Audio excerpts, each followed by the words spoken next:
สวัสดีตอนบ่ายอีกครั้งหนึ่งเนาะวันนี้กิจกรรมของพวกเราหลังจากที่ตอนเช้านี่เราก็ได้นำเสนอปึ้มแล้วก็วางแสดงไปที่ห้อยแล้วและสำหรับตอนบ่ายนี้สำหรับกิจกรรมตอนบ่ายของพวกเราเนาะเขาจะมาเว้าถึงการระดมแนวความคิดโดยการโอ้ล้มสนทนากันอยู่ในกลุ่มมันจะมีกลุ่มอาจารย์แล้วก็จะมีกลุ่มนักเรียนเนาะเป็นอย่างจริงผู้อยากให้นั่งน้ำกันเพราะว่าในการที่เขานั่งน้ำกันนั้นส่วนใหญ่ก็จะให้ผู้เดียวเป็นผู้ออกความคิดโดยเฉพาะเป็นส่วนหลายก็จะเป็นให้อาจารย์เป็นผู้ออกความคิดฉะนั้นแล้วเขาก็เลยแยกกันให้นักเรียนมีความคิดอีกแบบหนึ่ง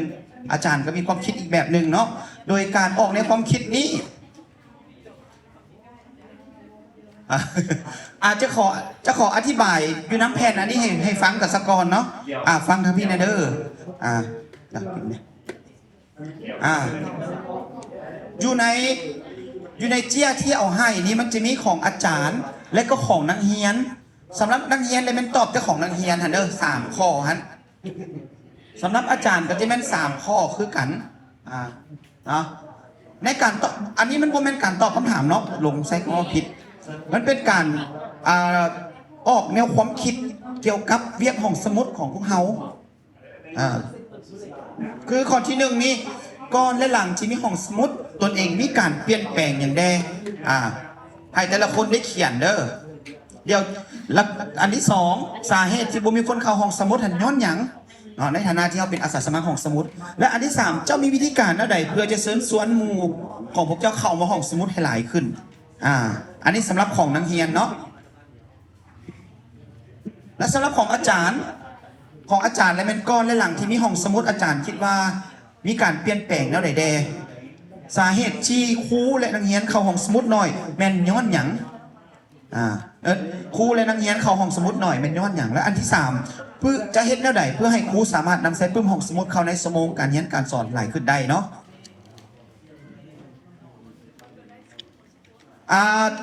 สำหรับนักเรียนในเป็นไซเจียตัวนี้สำหรับครูอาจารย์ในเป็นไซเจียตัวนี้เด้อมันจะมีเขาจะให้เจียโดยแบ่งกันนักเขียนไซเจียเนาะผู้หนึ่งสามารถสำหรับ1 ข้อเนาะตัวอย่างเนาะอันนี้ตัวอย่างในก่อนและหลังที่มีห้องสมุดตนเองมีการเปลี่ยนแปลงนั่นใดเขาสามารถเขียนได้หลายความหมายเขาสามารถเขียนได้หลายคำเหตุอาจจะอันที่1มาก่อนที่มีห้องสมุดลานบ่ได้อ่านปึ้มหลังจากนั้นมีห้องสมุดแล้วลาน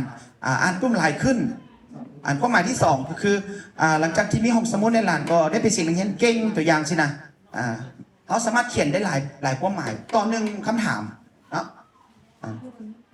เขียน1ความว่าจะไหนวะให้เขียนความหมายละหนึ่งใบเนาะมีเอาเขาจะให้ได้หลายใบอยู่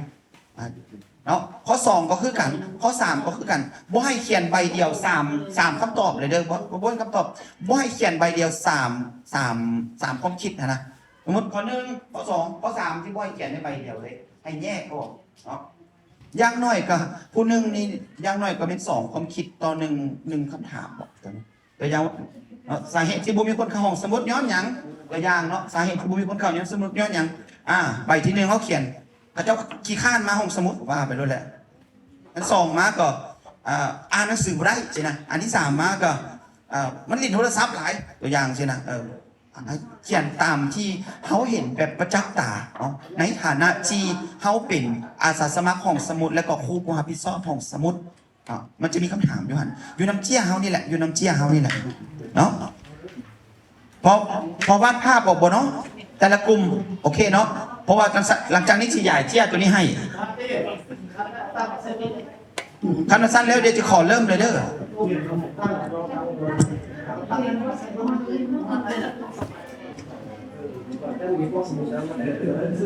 เขามีเวลาอยู่30 นาทีเนาะในการระดมแนวความคิดโอ้ล้มสนทนากันเกี่ยวกับห้องสมุดของพวกเขานี่แหละในฐานะที่เขาเป็นผู้รับผิดชอบห้องสมุดแล้วก็ในฐานะที่พวกเขาเป็นอาสาสมัครห้องสมุด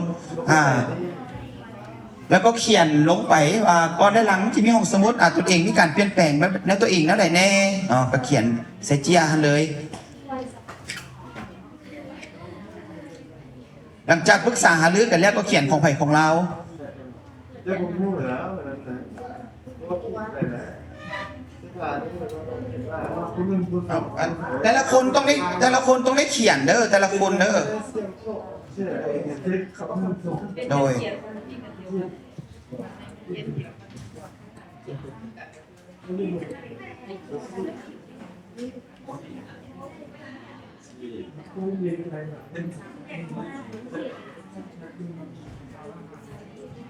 แล้วก็อยากดูเลยนะคุณไม่ใช่อีกประเด็นเนาะในการออกแนวความคิดของกันและกันอยู่ในกลุ่มมันถามว่าความเห็นของเฮาที่ว่ามันซ้ำกันนะเฮาก็บ่เขียนลงสองเทื่อนะให้เฮาเขียนคำเห็นตัวใหม่แบบความหมายก็คือบ่ให้เขียนอันเดียวกันแล้วเขียนสองเทื่อแต่ละคนต้องได้เขียนเนาะเขียนแนวความคิดเห็นต่างๆเกี่ยวกับเรื่องงานของสมุดของพวกเฮา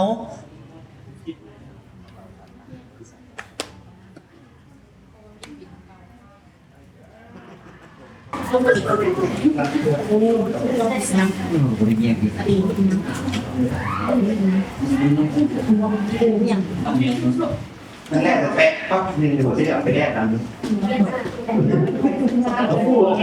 บ้านอย่างบ้าปล่อยทุกเจนดีสักตอนตกอะไรกันนี่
แต่ละโรงเรียนเข้ามาคบกันแล้วเนาะไว้เด้ออาจารย์เด้อ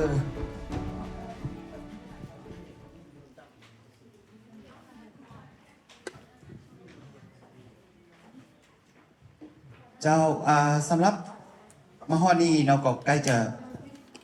จะสิ้นสุดเลยเนาะแต่ว่าก่อนที่จะสิ้นสุดเดี๋ยวจะขอให้ตัวแทนจากแต่ละโรงเรียนมีคำเห็นน้อยนึงเกี่ยวกับกิจกรรมของพวกเราในครั้งนี้เอาเนาะมื้อนี้ก็หาก็จับใหม่แล้วเนาะเสียงก็จะแหบๆนิดนึงเลยมันบ่ปกติเสียงแจ้งก็นี่เนาะก่อนอื่นก็เรียนที่ประชุมเนาะนับถือแพงครูอาจารย์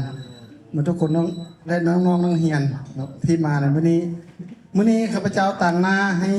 ทางโรงเรียนมส.บ้านวังเนาะต่างหน้า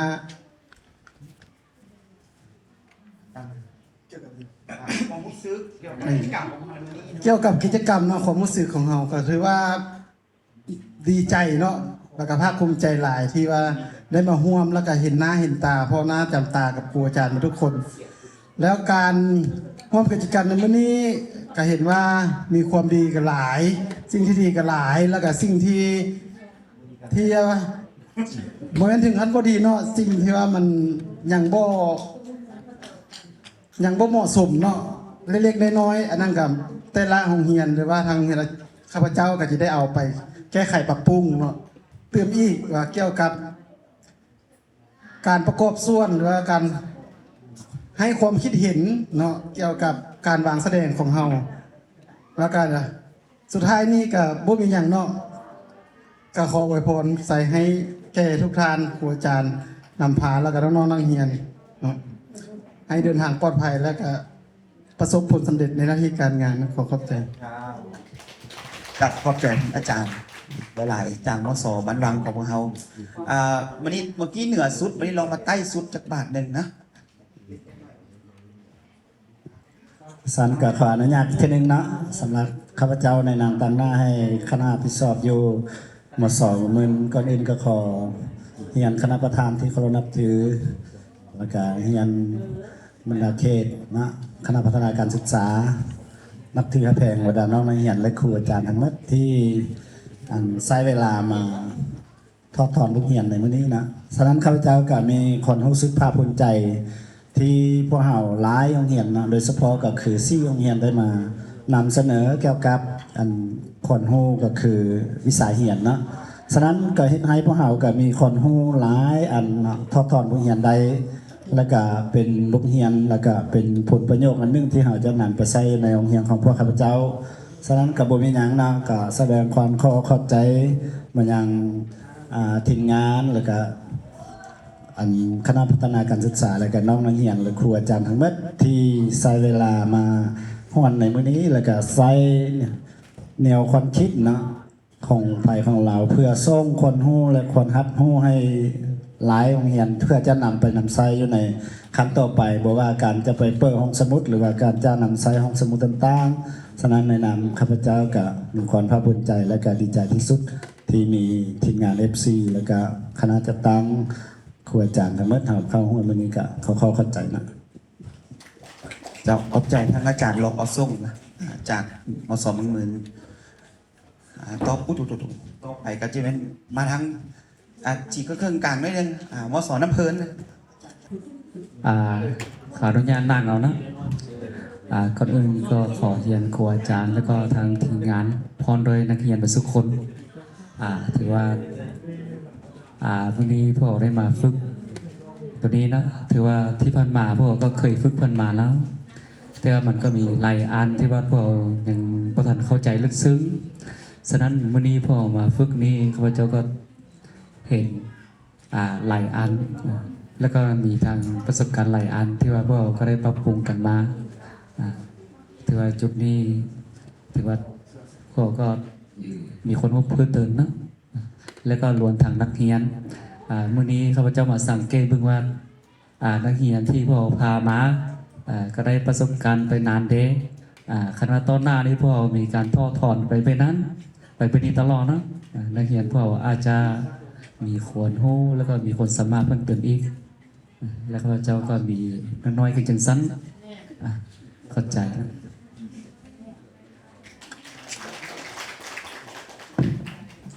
เราสันก็ขอบใจเนาะที่ยังให้เกียรติให้ข้าพเจ้าออกมาให้คำคิดความเห็นน้อยหนึ่งสันมื้อนี้ถ้าข้าพเจ้าก็ต่างหน้าเจ้าภาคหรือว่าโรงเรียนมสน้ำฮอนอยู่ห้องอ่านเก้าสี่นี้ถือว่าก็มีความภาคภูมิใจเป็นอย่างยิ่งที่ได้มาพบหน้าพ่อตาอยู่ในหลายห้องเรียนอยู่ในเมืองมื้อนี้ได้มาแลกเปลี่ยนคำคิดคำเห็นอันที่ว่าเฮ็ดให้ข้าพเจ้าภาคภูมิใจที่สุดก็คือได้แลกเปลี่ยนบทเรียนที่ข้าพเจ้าจะได้นำเอาบทเรียนจากหลายห้องเรียนหลายห้องอ่านที่จะมาปรับปรุงอยู่ในห้องอ่านนี้ต่อไปเนาะสันขอบใจ